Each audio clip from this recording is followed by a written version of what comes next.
Welcome back to Outdoors with Larry Ray on ESPN 790 AM. Brought to you proudly by Tennessee Wildlife Resource Agency, Barton Power Sports, Sportsman's Warehouse, and Best Care Home Services. Hey, good Saturday morning. Welcome back to Outdoors with Larry Ray on ESPN 790 on this April the 15th, and that means that Frank Barton, it's his time to be in studio. Good morning, Frank, again. You're still here. Good morning, Larry, and good morning, everybody. Yeah, we've already had our sock war here. Hit him with my new Scentlock socks. Those are very nice socks. Yeah, they're very nice socks. You know, they should cut down on all my odor and things along that line. So we got a guy on with us right now that I can. Oh, there he goes again. Yeah, we got a guy with us right now that it seems like only yesterday that he produced his first book. But this is number 5. It's called The Silent Approach. It's by our good friend Bobby Cole out of Mossy Oak and the good folks down there in West Point, Mississippi. Good morning, Bobby. Good morning, guys. How are you doing? Well, we're doing fine. We appreciate you taking time off from turkey hunting and to talk about this book because it just came out, in March? Is that right? Actually, it released April 4th, so it just came out last week. It came out last week. Okay, so yeah. Tell us a little bit about Silent Approach. Well, it's another suspense thriller. It's set in Mississippi like the others, and it's got an all new cast of characters. And this story kind of involves around. I'm sure a lot of your listeners are familiar with. Indian artifacts. I mean, a lot of places have Indian mounds, and you can go walk fields and find artifacts. But what a lot of people may not be aware of is that there's kind of a whole subculture of people that go out and trespass on properties at night and dig for artifacts and pillage a property basically and steal all the artifacts. And there's and they sell them, and these things are surprisingly valuable.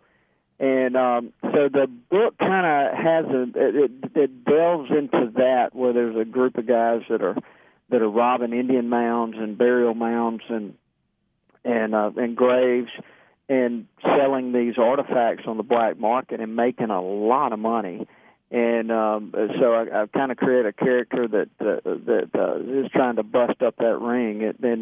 And there's some murder involved. I really think it's a good story, and I've enjoyed it. But it's based on a lot of stuff that's actually going on that's going on right underneath our noses that a lot of people don't know about. And so it was really fun to kind of research it, and it was really astonishing to know just how much of this is occurring, not only in Mississippi but just in every state.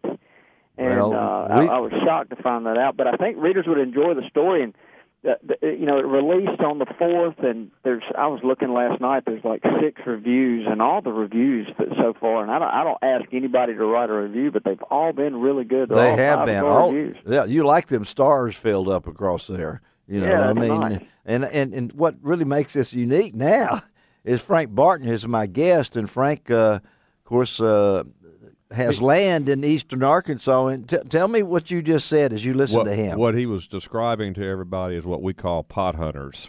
Yeah. And to this day, they're on your property. They still come out every now and then. They come out and without permission. They'll come out normally after a rain when the ground's softer, and in the spring, and they'll take a long rod with a wooden handle on it, and they poke that long rod down in the ground, and they can tell the difference between hitting a pot and hitting a bone.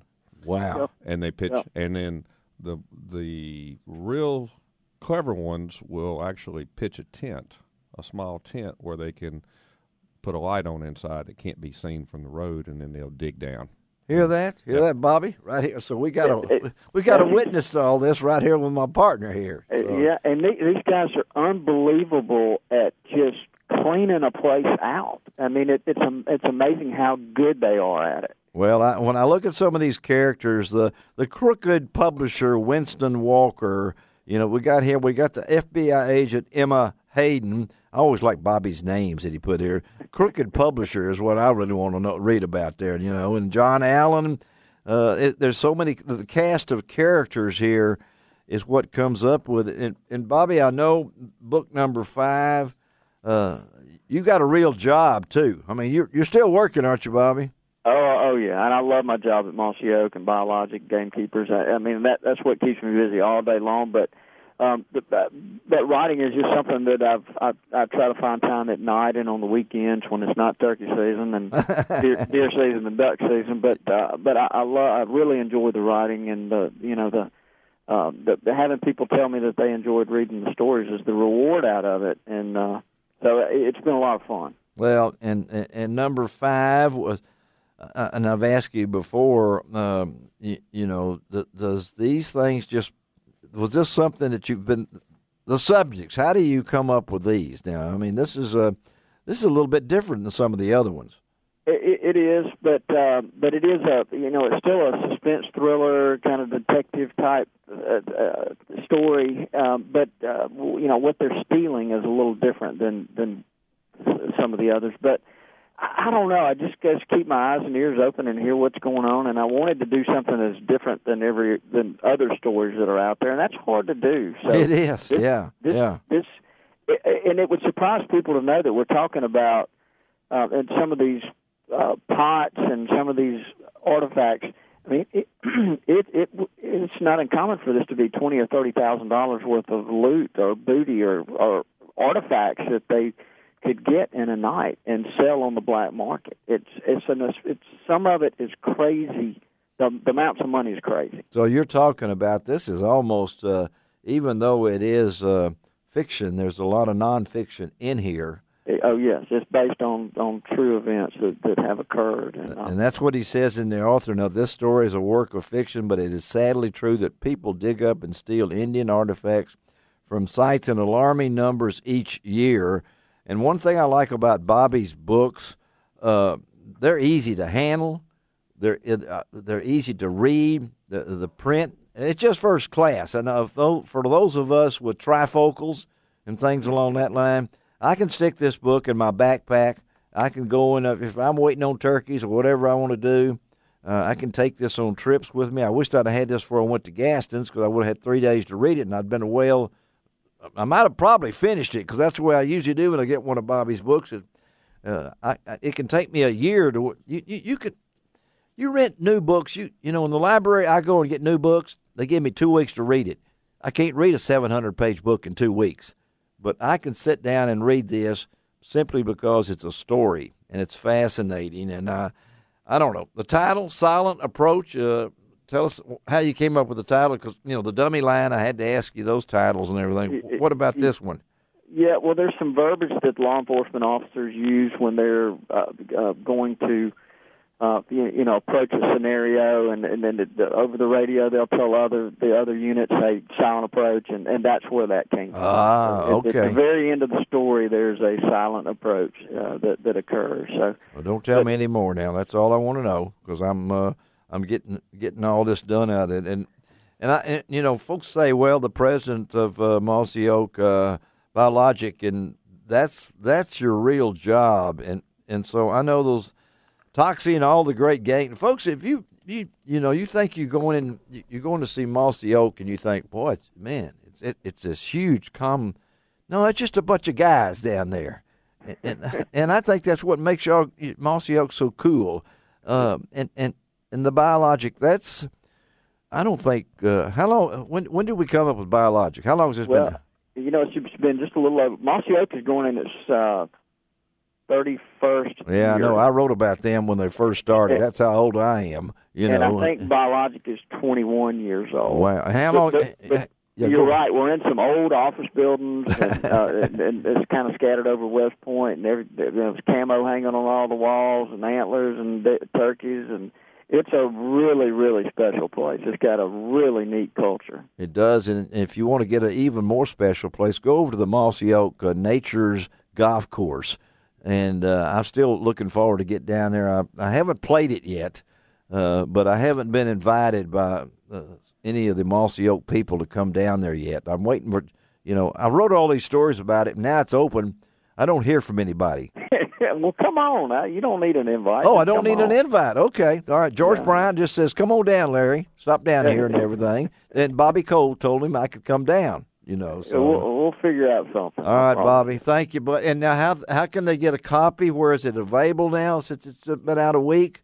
Yeah. The easiest way is that they'll just go to Amazon. It's available in the book. It's like $10, and It's on amazing. Kindle, and it's like $4.99 on Kindle, and there's audio books. So if they just go to Amazon and type in Bobby Cole, they'll see all my stories, and Silent Approach is the latest one. $9.86. I went to there just to see how much. $9.88.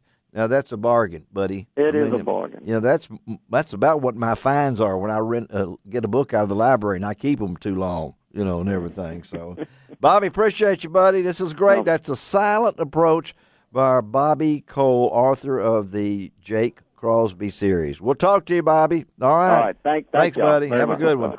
All right, Bobby Cole. And how are we doing? 2 minutes on that segment. Well, He's right. I mean, there is a Yeah, subculture. you kind of perked up over there. Well, subculture is a pretty accurate description of it. I say we call them pot hunters, and they're known. You can, and then the people around here that would buy them are known.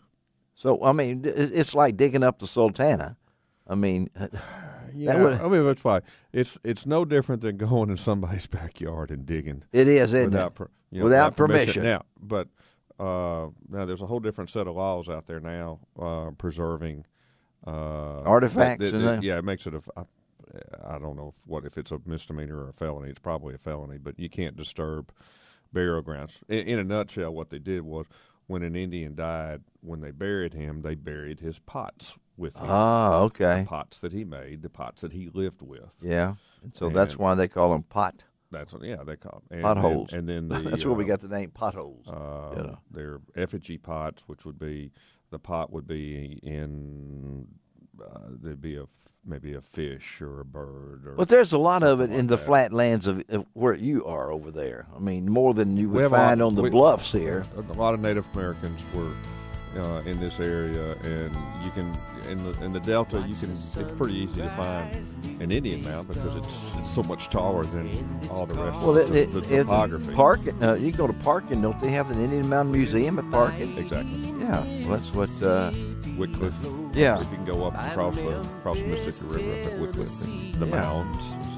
Yeah. State Park there, same thing. Same thing. Been there and everything. All right, let's take a break. Come right back, and we're going to talk a little turkey with Chris Parrish of Night and Hail. You can find out all about it on Outdoors with Larry.